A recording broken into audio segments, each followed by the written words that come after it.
بسم اللہ الرحمن الرحیم، السلام علیکم ورحمۃ اللہ۔ ہمارے ہر قسم کے جو معاملات ہیں، اسپیشلی شادی بیاہ کے معاملات، اس میں تو آئے دن نئی رسمیں، نئی چیزیں جو ہیں وہ حصہ بنتی جا رہی ہیں۔ اور آج کل ایک رسم جو کہ ٹاپ ٹرینڈ بنی ہوئی ہے، جس میں جب نکاح ہوتا ہے اور پھر اس کے بعد دلہا کی انٹری ہوتی ہے اور وہ آ کے دلہن کی ساری پبلک کے سامنے، سارے لوگوں کے سامنے، کیمراز کے سامنے وہ اس کا گھونگھٹ اٹھاتا ہے اور پھر اس کے بعد دلہن کے ماتھے پہ بوسہ دیا جاتا ہے اینڈ بلا بلا۔ بات یہ ہے سمپل سی، جو کہ ایک چیز سمجھنے کی ہے کہ آپ دیکھیے، بے شک اکثر لوگ کہتے ہیں نہیں اب تو ان کا نکاح ہو چکا ہے نا، تو یہ چیز جو ہے یہ تو رسم ہے، اس میں کیا ہے، یہ تو مسلمز کی رسم ہے، اس میں کوئی قباحت نہیں ہے۔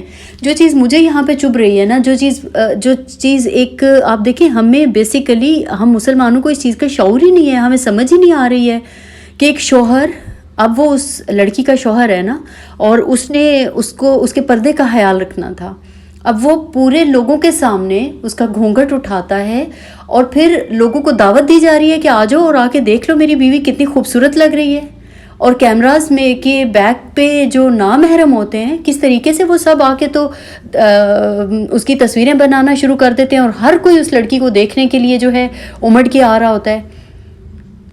مطلب اس چیز کو ہم غلط ہی نہیں سمجھ رہے ہیں، برا ہی نہیں سمجھ رہے ہیں۔ وہ شخص جس نے اس کو پردے میں رکھنا تھا، اب اس نے اس کی عزت کی حفاظت کرنا تھی، اس نے ابھی کچھ دیر پہلے اس کی ناموس، اس کی عزت کی حفاظت کی ذمہ داری لی ہے، وہ کس طریقے سے اس کو لوگوں کے سامنے پیش کر رہا ہے، کیسے لوگوں کی غیرت گوارا کرتی ہے۔ امیجن کیجئے، رسول اللہ صلی اللہ علیہ وسلم کی ایک حدیث مبارکہ ہے، حضرت عبداللہ بن عمر سے یہ روایت ہے، مسند احمد کی یہ حدیث نمبر 5372۔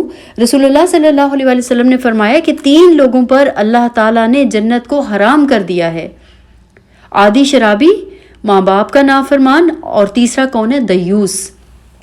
اب دیوس کون ہے؟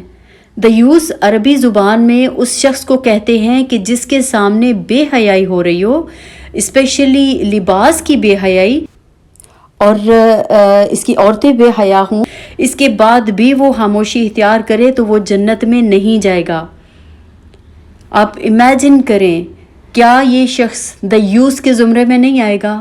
اور کیا اس رسم کو ہم اتنا زیادہ پروموٹ نہیں کریں؟ ہم تو اس کو اسلام کا حصہ بنائے بیٹھے ہیں۔ سوچئے ذرا کہ ہم کیا اپنے بچوں کو کون سے ٹرینڈز دے رہے ہیں۔ اچھا، کہا جاتا ہے کہ اب تو ان کا نکاح ہو چکا ہے، اس میں کون سی ایسی بات ہے؟ تو دیکھیے، میں نے ابھی آپ کے سامنے حدیث مبارکہ شیئر کی ہے، تو اس سے بڑی اور چیز کیا ہوگی؟ پھر دوسری چیز، اس کے بعد کی جو رسمیں ہوتی ہیں کہ لڑکی کے ماتھے پہ بوسہ دیا جاتا ہے، دیکھیے اگر اس کے بارے میں بولیں، بات کریں تو کہا جائے گا کہ اب تو ان کا نکاح ہو چکا ہے۔ تو دیکھیے، نکاح میں جو یہ چیز جائز ہے، یہ لوگوں کے سامنے پبلکلی یہ چیزیں کرنا، شریعت اس چیز کو الاؤ نہیں کرتی ہے۔ ہمارا دین ہمیں کیا سکھاتا ہے کہ ہمارے لباس، ہمارے عقیدے، ہمارے رسم و رواج، ہر چیز میں حیا ہونی چاہیے۔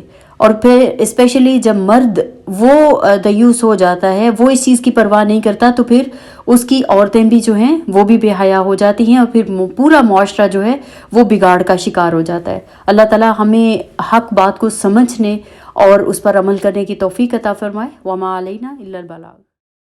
نزعت أسرار قلبي وجئت ألقي